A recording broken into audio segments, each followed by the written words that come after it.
Derek had always considered himself a rational man. He wasn't prone to paranoia or superstition, but when the strange shadow first appeared in his peripheral vision, he dismissed it as a trick of the light. After all, he was stressed. Work was piling up, and his nights were getting shorter and more restless. The dark smudge that flickered in the corner of his eye could easily be explained away by fatigue. But after a few days, it started happening more frequently. The shadow always appeared just at the edge of his sight. It was never there when he turned his head to look directly at it, vanishing the moment he tried to focus on it. It was subtle at first, barely noticeable, almost like a smudge on his glasses or the result of staring at a screen too long. But soon, it became harder to ignore.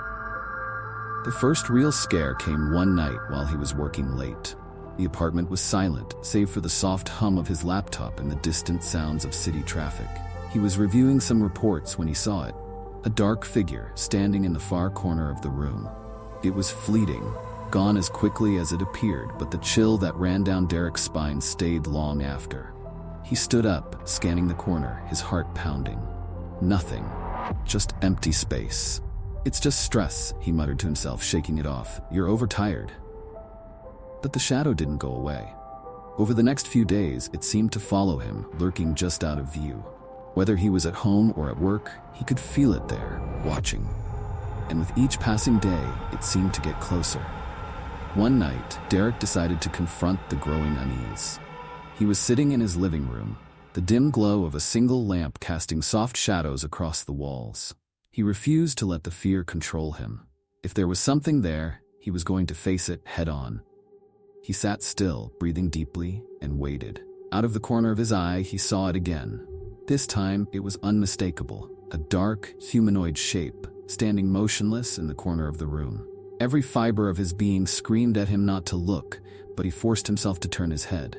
Nothing. As always, the figure vanished the moment he looked at it directly. A cold sweat broke out on his forehead. He knew what he had seen. It was no longer just a shadow, it had shape, form. The days that followed were a blur of mounting dread. The shadow began appearing more frequently, always just on the edge of his vision, always vanishing when he turned. But there was something new, an oppressive weight in the air, as if the very atmosphere in his apartment had thickened. The room felt colder, and Derek found himself growing more exhausted, no matter how much sleep he got. He started avoiding mirrors. Something about his reflection felt wrong.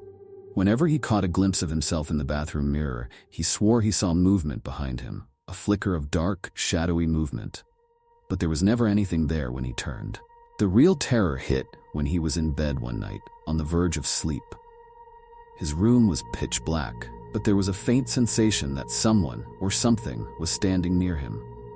He forced his eyes open, and in the faint moonlight that trickled through the curtains, he saw it. The shadow was no longer in the corner. It was at the foot of his bed. It was closer now than it had ever been. Heart racing, he reached for the light, but in the split second it took to switch it on, the figure was gone. Derek couldn't sleep after that. Every time he closed his eyes, he felt it, closer and closer, just beyond his vision. His nights turned into sleepless marathons of fear, punctuated by glimpses of the shadow that haunted him. One night, after days of torment, Derek snapped. He stood in his dark apartment, his nerves frayed to the point of breaking.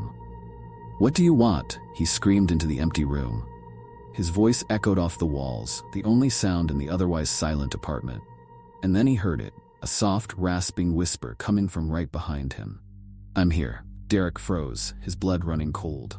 Slowly, he turned around, expecting to find the shadow lurking in the dark, but instead he saw nothing, only the familiar emptiness of his living room. But the presence, it was undeniable. It was here. No longer content to remain on the fringes of his vision, the shadow had grown bold.